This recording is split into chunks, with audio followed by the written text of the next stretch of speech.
नमस्कार, एनालाइजर में आपका स्वागत है। आज के इस वीडियो में हम अंतिम अध्याय पर बातचीत करेंगे।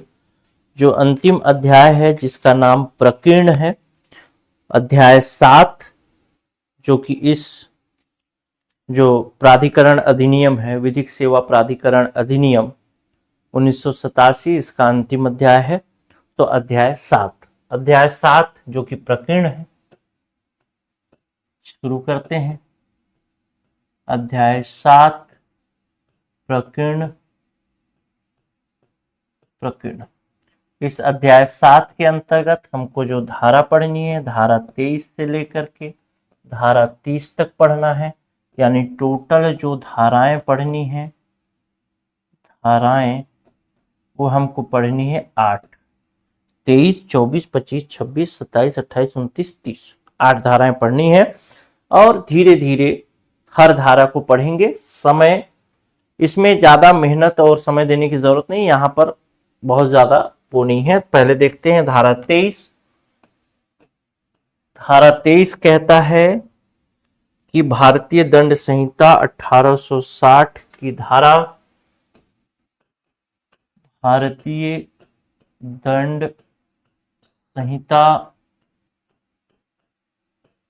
1860 की धारा 21 की बात करता है और इस धारा 21 में बताया गया है लोक सेवक के बारे में।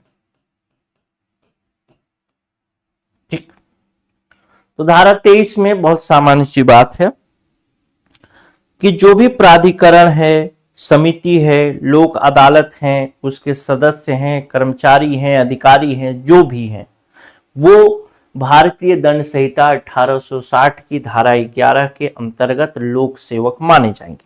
बस। धारा 24 कहता है सद्भावपूर्ण कार्यवाही के विषय में।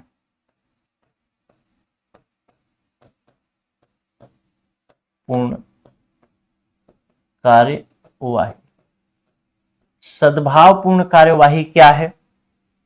इसका मतलब यही है कि जो केंद्रीय प्राधिकरण या फिर जो भी जितने भी इसके अधिकारी, कर्मचारी, सदस्य, विधिक सेवा समिति, ये समिति, वो समिति, जो भी हैं, वो इस अधिनियम को लागू करने के लिए जो भी काम करेंगे वो सद्भावपूर्ण कार्यवाही के अंतर्गत आएगा।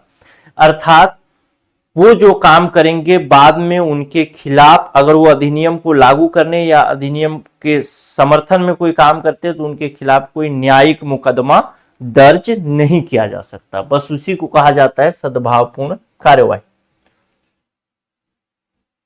अब देखते हैं धारा 25। धारा 25 कहता है अधिनियम का अध्यारोही प्रभाव होना।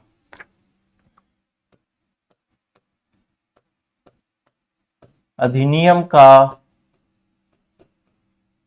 अध्यारोही प्रभाव होना, इसका मतलब क्या है? इसका मतलब यह है कि अगर, इसका मतलब है प्राथमिकता से, सामान्य तौर पर समझिए कि मान लेते हैं विधिक सेवा प्राधिकरण है, उसका नियम कुछ कहता है और दूसरा कोई अधिनियम है, उसके अनुसार कोई नियम अधिक दूसरा बात कहता है। जैसे मान लेते हैं विधिक सेवा प्राधिकरण और एक है फूड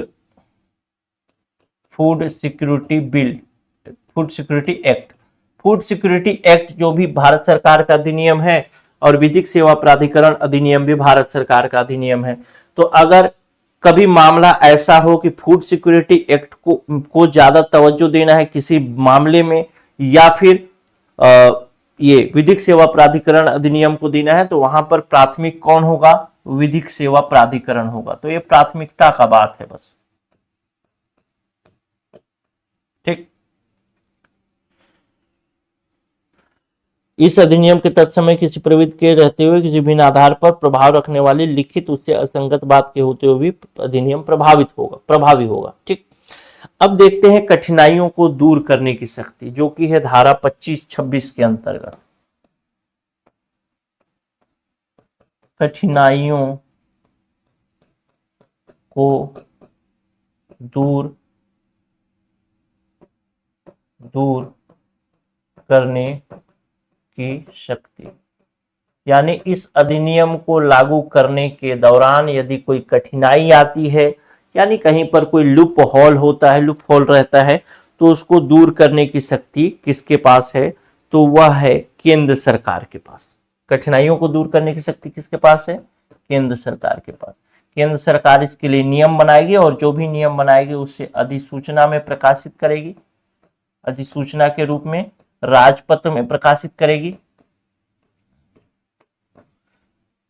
और साथ ही साथ ये जो कठिनाइयों को दूर करने की शक्ति है वह है कितने समय तक रहेगा? समय मतलब, तो इसमें ध्यान रखिएगा, कई जगह ऐसा रहता है कि अधिनियम के लागू होने के 2 साल के अंदर कठिनाइयों को दूर करने की शक्ति केंद्र सरकार को रहती है, यानी नियम बना के उसमें जो भी समस्या आ रहा है उसको दूर करे। लेकिन यहां पर विशेष बात है कि राष्ट्रपति के स्वीकृति के 2 वर्ष के भीतर, यानी केंद्र सरकार जो भी कठिनाइयों को दूर करेगी वह राष्ट्रपति की स्वीकृति के 2 वर्ष के भीतर ही कर सकती है। यानी राष्ट्रपति ने स्वीकृति दिया था इसको 1987 में ही, जबकि लागू हुआ पूर्ण रूप से 95 में, तो 87, 88, 89 2 साल, 87 के बाद 88, 89 2 साल। ठीक।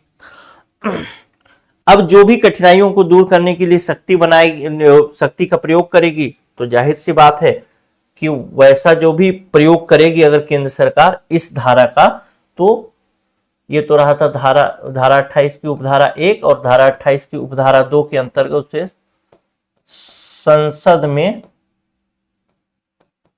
रखेगी। क्लियर है? चल अब देखते हैं, धारा 26 हो गया, धारा 27। धारा 27 कहता है नियम बनाने की केंद्र सरकार की शक्ति।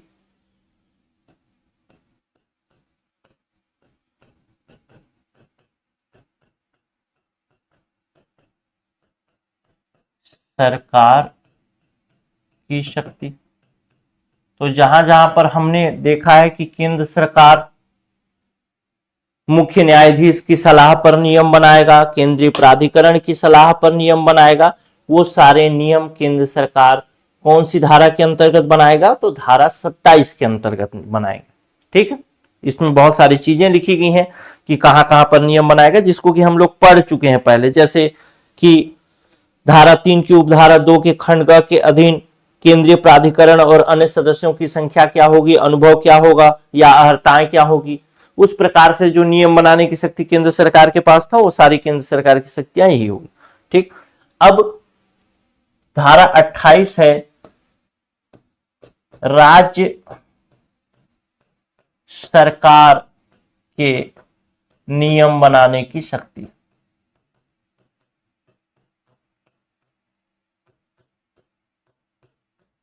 ठीक, राज्य सरकार के नियम बनाने की शक्ति।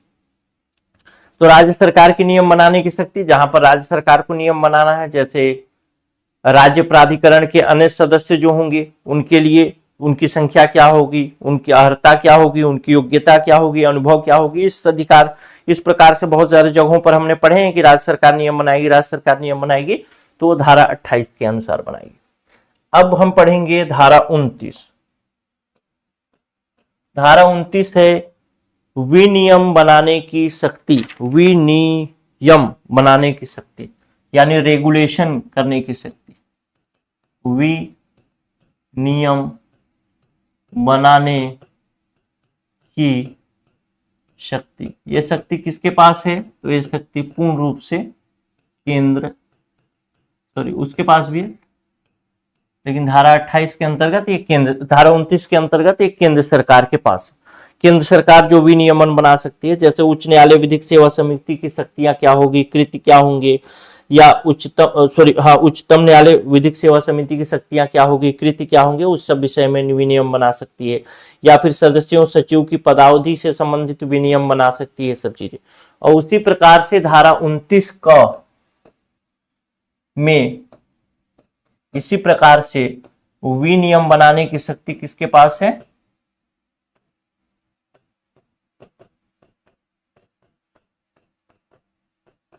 शक्ति है राज्य सरकार के पास।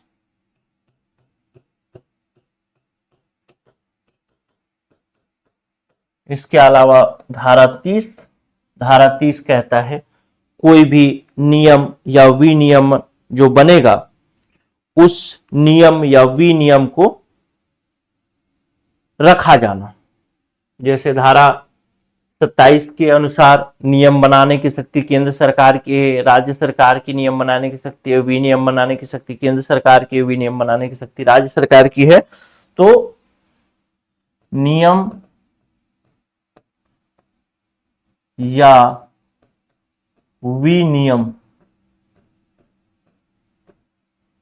को रखा जाना। तो इसमें दो पार्ट हैं। पहला है उपधारा 1 जो कि केंद्र सरकार के विषय में बात करता है कि केंद्र सरकार कोई विनियम नियम बनाएगी तो उसे संसद के दोनों पटल पर रखेगी। कितने समय के अंदर? 30 दिन के अंदर। और उपधारा 2 कहता है कि राज्य सरकार कोई नियम विनियम बनाएगी तो इसे राज्य विधान मंडल के पटल पर रखेगी।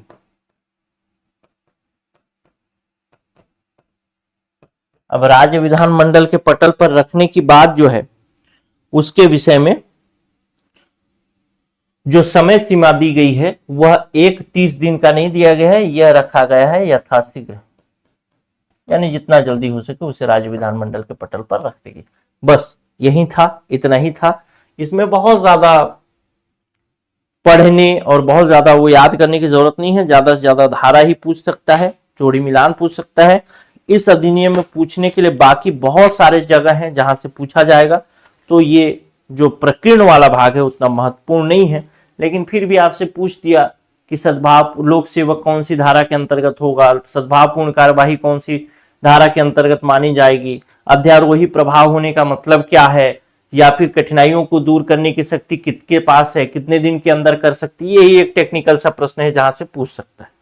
ठीक, एक कठिनाइयों को दूर करने की शक्ति में से, नहीं तो बाकी जगह से प्रश्न पूछे जाने के चांसेस नहीं है। फिर भी जोड़ी मिलान वाला प्रश्न आ सकता है, तो उसके लिए आपको तैयार रहना चाहिए। नमस्कार, जय हिंद। यह अधिनियम समाप्त हो चुका है। अब हम आगे की क्लास में आगे आपसे मैं मिलूंगा।